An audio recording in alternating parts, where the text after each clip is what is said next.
এখন প্রস্তুতি পর্ব আমাদের হয়ে গেছে। শুরু হচ্ছে গল্প বলা। গল্প পরীর পরিচয়, আশ্রম, রবীন্দ্রনাথ ঠাকুর।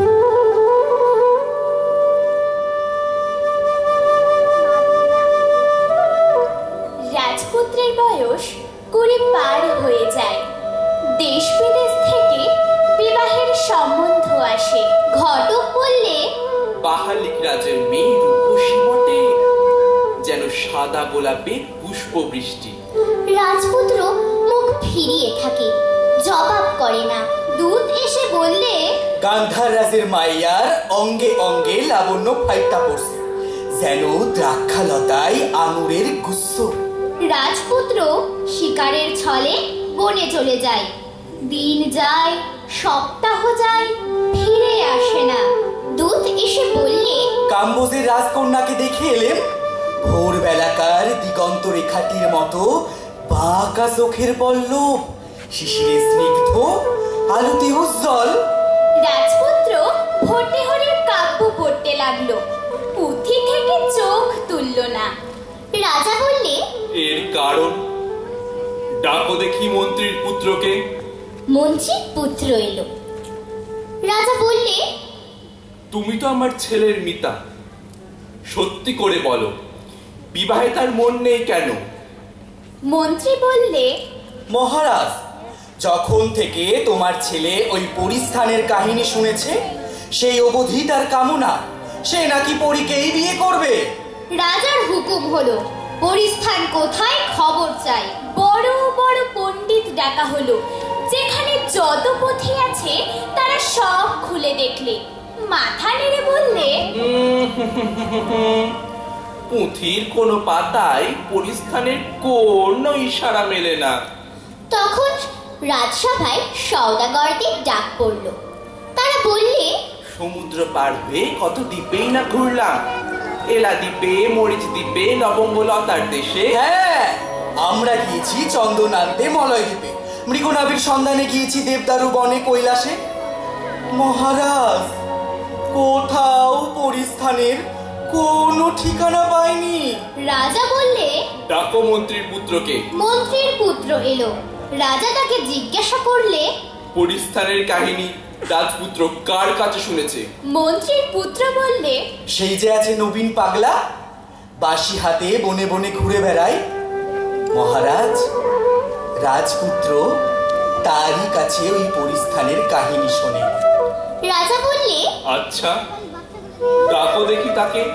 নবীন পাগলা এক মুঠো বনের ফুল ভেদ দিয়ে রাজার সামনে এসে দাঁড়ালো। রাজা তাকে জিজ্ঞাসা করলে, পরিস্থানের খবর তুমি কোথায় পেলে? সে বললে, সেখানে তো আমার সদাই যাওয়া আসা। রাজা তাকে জিজ্ঞাসা করলে, কোথায় সে জায়গা? পাগলা বললে, ওমা, জানো না, তোমার রাজ্যের সীমানায়, চিত্রগিরি পাহাড়ের তলে, কাম্যক সরোবরের ধারে। রাজা তাকে জিজ্ঞাসা করলে, সেইখানে কি পরি দেখা যায়? পাগলা বললে, দেখো কাণ্ড, দেখা যাবে না? দেখা যায়। তারা সব ছদ্মবেশে থাকে। কখনো কখনো যখন চলে যায়, তখন পরিচয় দিয়ে যায়, আর তখন তাকে ধরা যায় না। রাজা তাকে জিজ্ঞাসা করলে, কিন্তু তুমি তাদের চেনো কি উপায়ে? পাগলা বললে, কেন? কখনো বা একটা সুর শুনে বা একটা আলো দেখে? রাজা বিরক্ত হয়ে বললে, ধুর, এর আগাগোড়া সমস্তই পাগলামি, একে তাড়িয়ে দাও। পাগলার কথা রাজপুত্রের মনে গিয়ে বাজলো। ফাল্গুন মাসে তখন ডালে ডালে শাল ফুলে ঠেলাঠেলি, আর শিরীষ ফুলে বনের প্রান্ত শিউরে উঠেছে। রাজপুত্র চিত্রগিরিতে একা চলে গেল। সবাই জিজ্ঞাসা করলে, কোথায় যাচ্ছ? সে কোনো জবাব করলে না। গুহার ভিতর দিয়ে একটি ঝর্ণা ঝরে আসে, সেটি গিয়ে মিশেছে কাম্যক সরোবরে। গ্রামের লোক তাকে বলে উদাস ঝোড়া। সেই ঝর্ণা তলায় একটি পোড়ো মন্দিরে রাজপুত্র বাসা নিলে। 1 মাস কেটে গেল। গাছে গাছে যে কচি পাতা উঠেছিল তাদের রং ঘন হয়ে আসে, আর ঝরা ফুলে বনো পথ ছেয়ে যায়। এমন সময় একদিন ভোরের স্বপ্নে রাজপুত্রের কানে একটি বাঁশির সুর এলো। জেগে উঠে রাজপুত্র বললে, আজ পাবো দেখা। তখনই ঘোড়ায় চড়ে ঝর্ণা ধারা তীর বেয়ে চলল, পৌঁছলো কাম্যক সরোবরের ধারে। দেখে সেখানে পাহাড়েদের এক মেয়ে পদ্মবনের ধারে বসে আছে, ঘড়ায় তার জল ভরা, কিন্তু ঘাটের থেকে সে ওঠে না।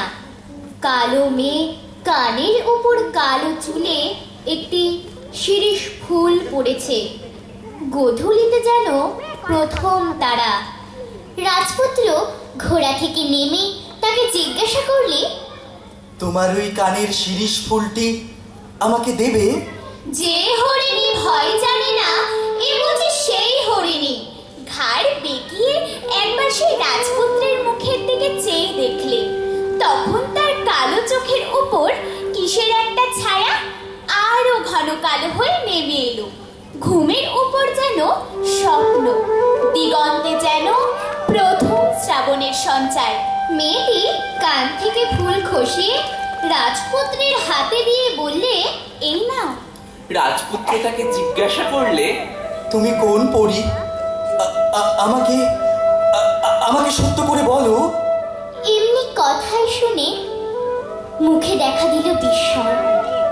তারপরে আশ্বিন মেঘের আচমকা বৃষ্টির মতো হাসির ওপর হাসি, সে আর থামতেই চায় না। রাজপুত্র মনে ভাবলে, স্বপ্ন বুঝি ফলল। এর হাসির সুর সেই বাঁশির সুরের সঙ্গে মেলে।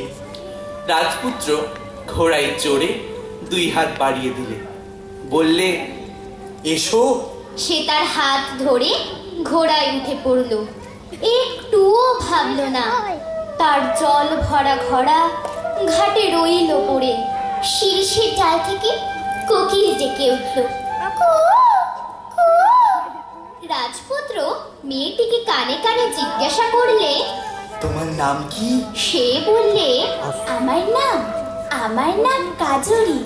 উদাস ঝোড়ার ধারে দুজনে গেল সেই পোড়ো মন্দিরে। রাজপুত্র বললে, এবার তোমার ছদ্মবেশটা ফেলে দাও। সে বললে, আমরা বনের মেয়ে, আমরা তো ছদ্মবেশ জানি না। রাজপুত্র বললে, কিন্তু আমি যে তোমার পরীর মূর্তিটি দেখতে চাই। পরীর মূর্তি? হ্যাঁ।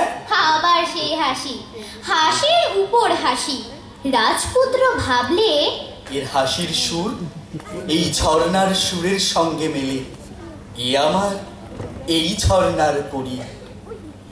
রাজার কানে খবর গেল, রাজপুত্রের সঙ্গে পরীর বিয়ে হয়েছে। রাজবাড়ি থেকে ঘোড়া এলো, হাতি এলো, চতুর্দোলা এলো। কাজরি জিজ্ঞাসা করলে, এসব কেন? রাজপুত্র বললে, তোমাকে রাজবাড়িতে যেতে হবে তাই। তখন তার চোখ ছলছলিয়ে এলো। মনে পড়ে গেল তার ঘোড়া পড়ে আছে সেই জলের ধারে। মনে পড়ে গেল তার ঘরের আঙিনায় শোকাবার জন্য ঘাসের বীজ মেলে দিয়ে এসেছে। মনে পড়ে গেল তার বাপ এবং ভাই শিকারে গিয়েছিল, তাদের ফেরবার সময় হয়েছে। আর মনে পড়ে গেল তার বিয়েতে একদিন যৌতুক দেবে বলে তার মা গাছতলায় তাঁত পেতে কাপড় বুনছে আর গুনগুন করে গান গাইছে। সে বললে, না না না, আমি যাব না। কিন্তু ঢাক ঢোল বেজে উঠল, মাত্র কাশি কাশি দামামা, ওর কথা শোনা গেল না। চতুর্দোলা থেকে কাজরি যখন রাজবাড়িতে নামলো, রাজমহিষী কপাল চাপড়ে বললে, এ কেমন তরবরি? রাজার মেয়ে বললে, ছি ছি, কি লজ্জা। মহিষীর দাসী বললে, মা, পরীর বেশটাই বা কিরকম? রাজা বললে, চুপ করো, তোমাদের ঘরে পরী ছদ্মবেশে এসেছে। দিনের পর দিন যায়, রাজপুত্র জ্যোৎস্না রাত্রে বিছানায় জেগে উঠে যে দেখে কাজলের ছদ্মবেশ একটু কোথাও খসে পড়েছে কিনা।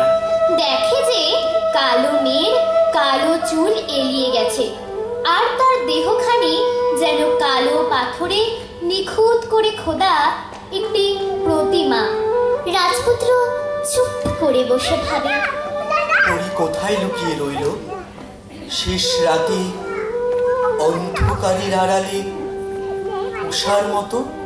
রাজপুত্র ঘরের লোকের কাছে লজ্জা পেল। একদিন মনে একটু রাগও হলো। কাজরি সকালবেলায় বিছনা ছেড়ে যখন উঠতে যায়, রাজপুত্র শক্ত করে তার হাত চেপে ধরে বললে, না না, আজ তো তোমাকে ছাড়বো না, নিজ রূপ প্রকাশ করো, আমি দেখি। এমনি কথাই শুনে বনি যে হাসি হেসেছিল, সে হাসি আর বেরোলো না। দেখতে দেখতে দু চোখ জলে ভরে উঠল। রাজপুত্র বললে, আচ্ছা, তুমি কি এইভাবে আমায় চিরদিন ফাঁকি দেবে? সে বললে, না না না, আর নয়। রাজপুত্র বললে, বেশ, তবে এইবার কার্তিকী পূর্ণিমায় পরীকে যেন সবাই দেখে। দিনের পর দিন যায়, পূর্ণিমার চাঁদ এখন মাঝ গগনে। রাজবাড়ির নহবতে মাঝরাতের সুরে ঝিমিঝিমি তান লাগে। রাজপুত্র বরসজ্জা পরে হাতে বরণমালা নিয়ে মহলে ঢুকল। পরিবয়ের সঙ্গে আজ হবে তার শুভ দৃষ্টি। শয়ন ঘরে বিছনায় সাদা আস্তরণ, আর তার উপর সাদা কুন্দ ফুল রাশ করা, আর উপর জানলাতে জ্যোৎস্না পড়েছে। আর কাজরি সে কোথাও নেই। 3 প্রহরের বাঁশি বাজল। চাঁদ পশ্চিমে হেলেছে। একে একে কুটুম্বে ঘর ভরে গেল। পরি কই? হ্যাঁ হ্যাঁ, পরি, পরি কই? রাজপুত্র বললে, চলে গিয়ে পরি আপন পরিচয় দিয়ে যায়, আর তখন তাকে পাওয়া যায় না।